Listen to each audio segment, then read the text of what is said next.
So basically, if you are not shedding any realism, or if you're a snowflake, you shouldn't watch this video.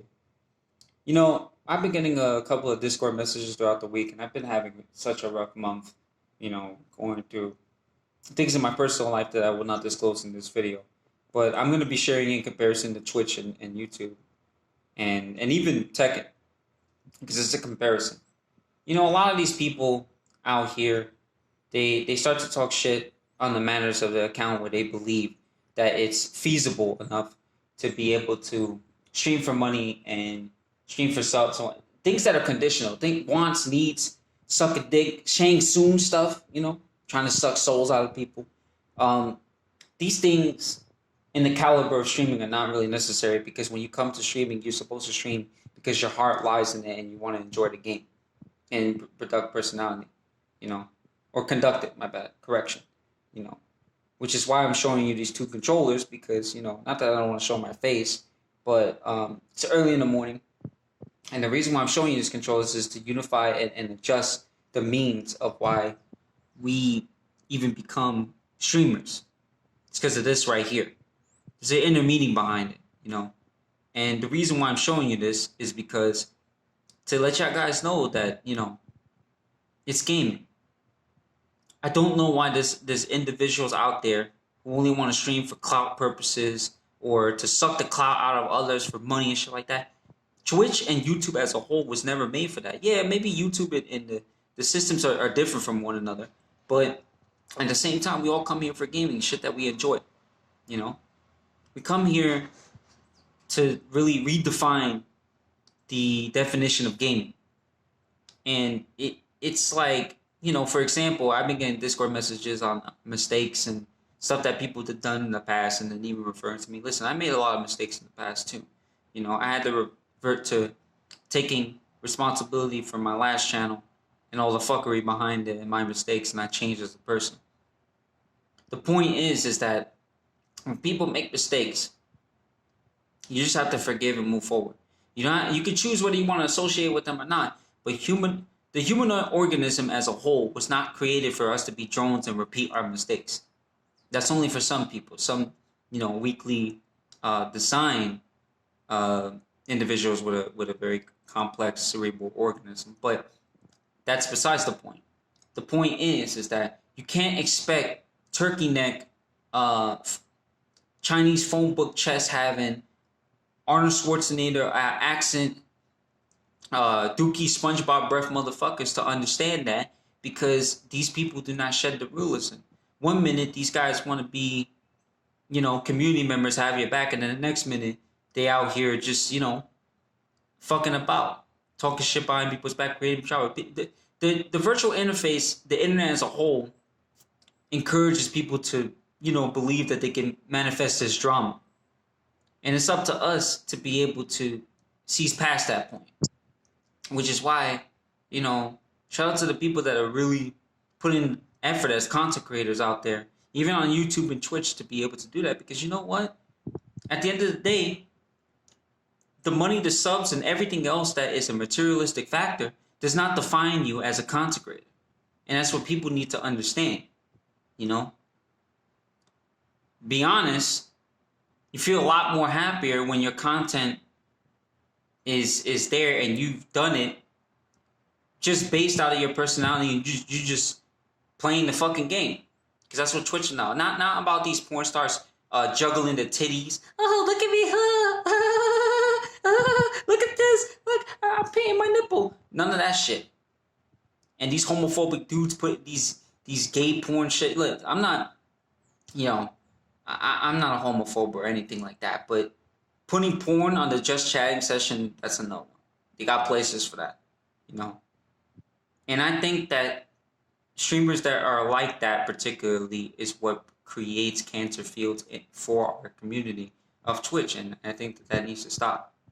In comparison to Tekken, people want to say, like, for example, there's negativity in the airwaves of Tekken. That's not entirely true, because at the end of the day, you got to understand that on Tekken, if you guys keep doing these beef fights, because the thing is, I observed, and I feel that the beef fights are completely unnecessary. The means to these beef fights make no sense.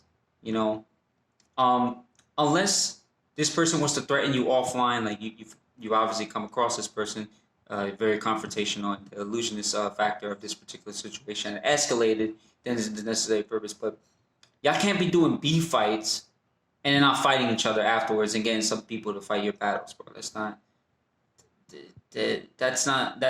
really what Tekken's about. And then the shit talking and then personal persuasions and shit like that, nah, man. And that actually just leads to my point. I'm not bringing up his name for clout reasons because I have my own clout on Twitch, maybe not on YouTube. But Akumu, you know, I would never want anything that happened to him offline happen to anybody else, because tech is supposed to be a wholesome place to where we need to start channeling this energy in such a positive fashion. We don't have to be positive all the time, but we need to be able to have good sportsmanship, take respective criticism, the realism. You need to admit when you're wrong, because if you don't admit when you're wrong, you're not elevating as a player. You're not seeing your own faults, you know. And these things need to be surpassed, you know. It's kind of like the Rocky movies, right? In each Rocky movie, you know, there are certain areas in which he had flaws in, and he started studying his flaws and being able to overthrow himself. He was fighting himself emotionally and fighting the heartsome side, and he decided to be able to challenge himself on great fights, people that were superior in the league above him. And that's how Tekken really is. You have to just realize that by putting the time and effort in, you're eventually going to get better as a player. And this shit with people targeting Akumu, making fake accounts of Akumu, this shit needs to stop, man. I mean, this guy, pretty soon, he ain't even going to be around the airwaves of PlayStation. And for people to say that he's the most toxic player on PS4, bro, y'all guys are not looking in the right areas then.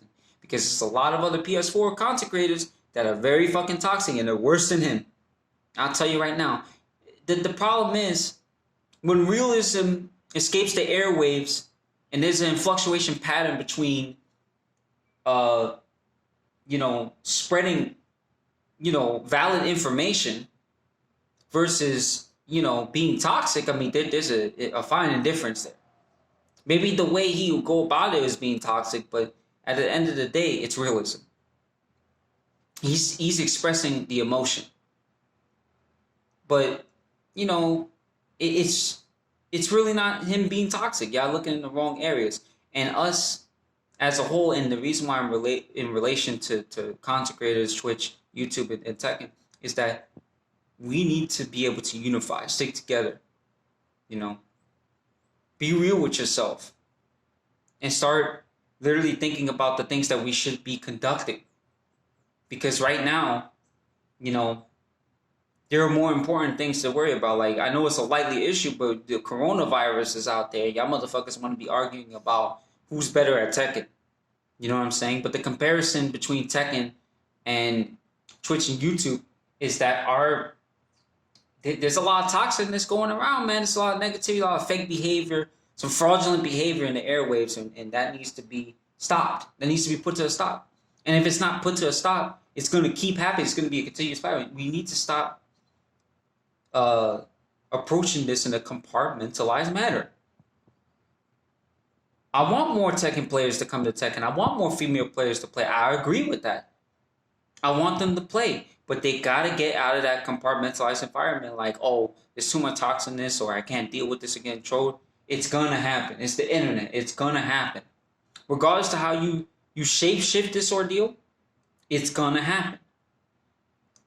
The more you grow on Tekken, the more people that you know, the more people that know you, they're going to conduct that type of behavior towards you. You just have to deal with it. You have to be a responsible adult or a responsible human being, because they can't take away your pride playing Tekken. And they can't take away your pride being a streamer. That's why there's a comparison there.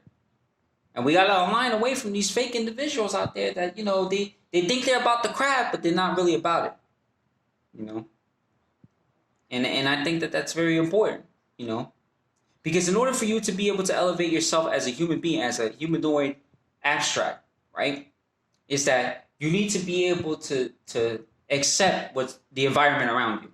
And once you have done that, you've already put your foot into the door and reevaluating the circumstances by seeing what's forward. And seeing what's forward is that there are going to be some people online stabbing you in the back.